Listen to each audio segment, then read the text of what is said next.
In this DVD module, we will look at causes of fires in schools, and more importantly, what you can do to prevent fires starting. We will also highlight hazards that could hinder an evacuation and explore actions you should take if a fire occurs. So, imagine there is a fire right now. You can hear the alarm. What do you think is the most important part of any fire planning? In any fire, evacuation is the most important consideration. By this we mean, how do we ensure that all staff and pupils, no matter what their age, ability or location, can quickly reach a place of safety outside and away from the building? Okay, that sounds fairly simple, doesn't it? You probably know your nearest escape route. But how clear is that route if you had to leave right now? What obstructions may have been introduced since the last time you looked? Are all the doors unlocked and easily openable? Fire safety is exactly this, looking around as you go about your normal work and thinking, what if? What if there is a fire? Will those boxes of paper help to spread a fire or block the escape route if they are stored here? What if that display stand of coursework were to restrict access to that fire door? All staff can play a vital role in helping to minimize fire risks by identifying and reporting potential problems. So, what sort of things should we be looking out for? A fire can only start if heat, fuel, and oxygen come together. We can't eliminate oxygen as it is all around us in the air, so when looking for hazards in your school, it is important to look for possible sources of fuel and ignition. With an increasing number of fires starting during school hours, it is obviously important that staff and pupils are able to exit buildings safely. Therefore, escape routes like corridors and stairwells must not provide any source of fuel. This includes storage and waste bins. Exposed wall and ceiling surfaces must have non-combustible finishes. Any displays or notice boards in escape corridors, stairwells and entrance foyers should be removed or covered, since the cardboard and paper can be a means of rapid fire spread. Some teaching activities may involve the use of combustible materials, flammable liquids or gases. For example, science subjects, design and technology, home economics, art, drama, and even physical education. Some hazards are obvious, like gas cylinders and chemicals.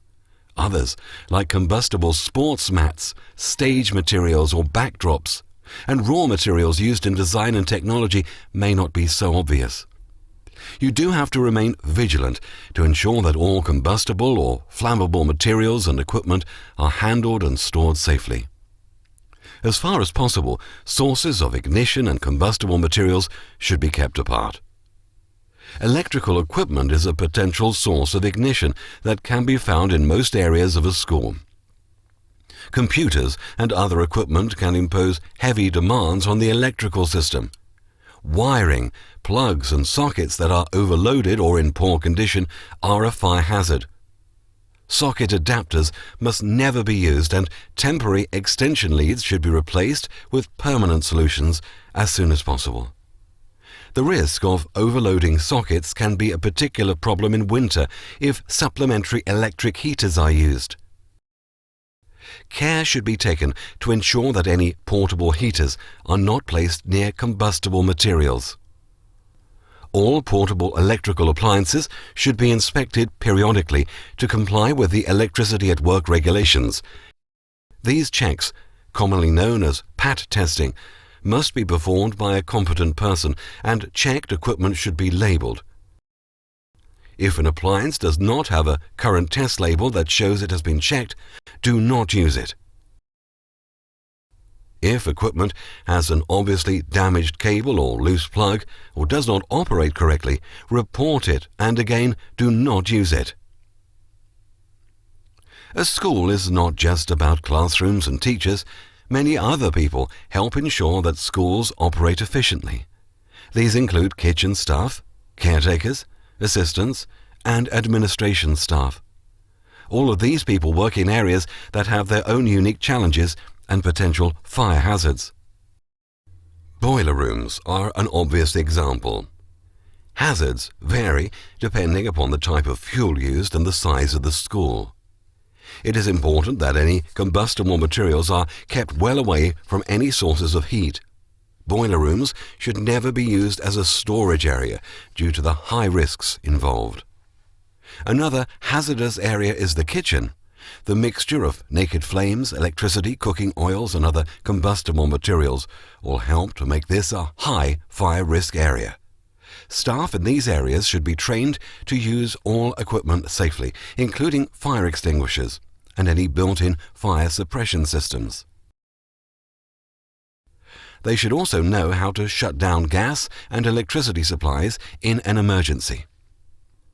Administration offices can contain sources of ignition such as heaters and electrical equipment and combustible materials like paper and solvents. Just like anywhere else in the school, correct storage of combustible materials well away from potential sources of ignition is fundamental in preventing fires. In fact, storage areas in general are a location of many deliberate and accidental fires. Paper, card, paints, cloth and chemicals within the class and administration areas are all a tempting target for budding fire setters.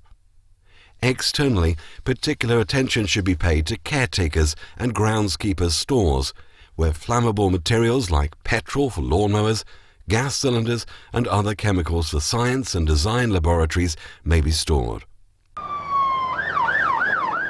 Fires set outside frequently spread to involve the school buildings. Schools can generate a lot of waste, which is often stored externally until collection. So, ensuring that litter and other combustible materials are out of reach is an effective way of denying the fire setters fuel. Combustible waste should not be stored next to buildings, or in bins that can be pushed up against the building. Ideally, schools will have a lockable compound for bin storage located at least 10 meters away from the buildings. Ideally, it should be possible to padlock and chain them into position. If you are not happy with a process or storage facility, report it to the person in your school responsible for health and safety so that a risk assessment can be undertaken. If you don't know who that person is, you must find out.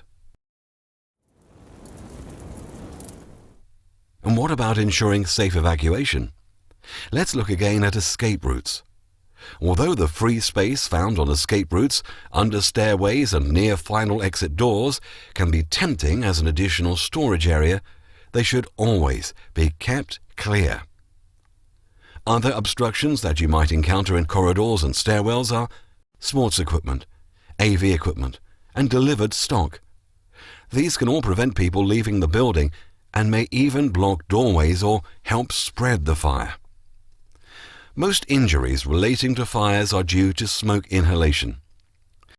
Fire doors are an essential element in containing fires and smoke to one area. Fire doors should be kept shut unless they are fitted with an automatic release mechanism that operates when the fire alarm sounds. Fire doors must never be wedged open, and wherever possible, fire doors with an escape route should open in the direction of escape. Final exit doors should open easily from inside with one simple action. Any security measures that prevent undesirable entry must never compromise escape from the building. Oh, it's locked. Can't get out. The other way. Go this way, go this way. Let's assume that in spite of all the precautions, the worst does happen and your school is subject to a real fire. What happens next? Now, reacting to an alarm and ensuring a fast, efficient evacuation is critical. But what if you or one of your pupils is the first to discover the fire? What crucial steps need to be taken to maximize safety? New pupils should be informed on their first day at school what the fire procedures for the school are. This will usually include what the fire alarm sounds like, a walkthrough of escape routes and assembly points, and instruction on what they should do if they discover a fire or smell smoke during a break or class change. There is a critical sequence of events that must be taken to safeguard life. These are: raise the alarm, call the fire and rescue service, evacuate everyone to a place of safety outside and away from the building, ensure everyone is accounted for.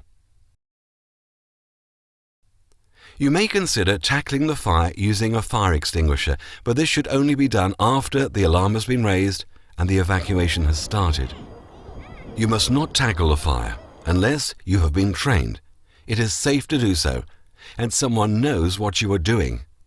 Remember, if you have not been trained, using the wrong type of extinguisher on a fire can be dangerous and can even spread the fire. Let's look at these stages in a little more detail. On discovering a fire, operate the nearest fire alarm call point. Some call points may have alarmed or unalarmed flaps that help prevent accidental triggering. These will need to be opened before the alarm can be pressed. Fire and rescue, please. All outbreaks of fire or any suspected fire, however small, Fire service. should be reported immediately to the fire and rescue service. 524. This task will usually be a designated responsibility. For example, the school secretary or a senior staff member with ready access to a telephone. On hearing the fire alarm, all pupils, staff and visitors should make their way from the building using the nearest escape route and go directly to the assembly point. The person in charge of each class must indicate the exit route to be used. Pupils must be instructed to leave the school in a calm, orderly manner. No running should be permitted to avoid trips and accidents. On stairs, it is important that there is no overtaking or pushing. Remember, lifts must not be used. If a school has disabled pupils, a specific personal emergency evacuation plan should exist for each pupil. This plan will include what arrangements must be made to ensure that they are assisted during an evacuation. Plans should be rehearsed during any fire drills. Your school's fire plan may also designate specific staff to undertake a sweep of various areas of the school during the evacuation to ensure that all rooms are cleared. Depending on the size and layout of the school, you must have one or more designated assembly points. A member of staff should have the responsibility of ensuring that appropriate attendance registers and visitors' books are taken to the assembly point once an alarm sounds. As soon as classes have assembled, staff must ensure they account for all the pupils they are responsible for. This is usually done through a roll call or count undertaken by the person nominated in the school fire plan. This roll call must include any visitors or contractors who are on site at that time. No one must be allowed to re-enter the building until told to do so by the fire and rescue service in attendance, or, in the case of a fire evacuation drill or confirmed false alarm, the senior person in charge. Remember, in the event of a fire, reaction times may vary and depend on how familiar staff and pupils are with the fire drill. So regular practice is vital to ensure that everyone knows exactly what to do quickly and calmly. Fire drills should ideally be conducted once a term, preferably near the beginning of term time. It is good to practice evacuations that assume that one or more of the fire escape routes is affected by fire and cannot be used, as this may be the case in a real fire. Carrying out fire drills isn't just about staff. It is essential that everyone, including pupils, know what to do. But all staff must ensure that they know how to raise the alarm, know what actions to take in event of a fire or alarm, and are familiar with the escape routes. Remember, the critical steps that must be followed are: raise the alarm, call the fire and rescue service, evacuate to a place of safety outside and away from the building, ensure everyone is accounted for. Getting it wrong is not an option, as lives may be at risk.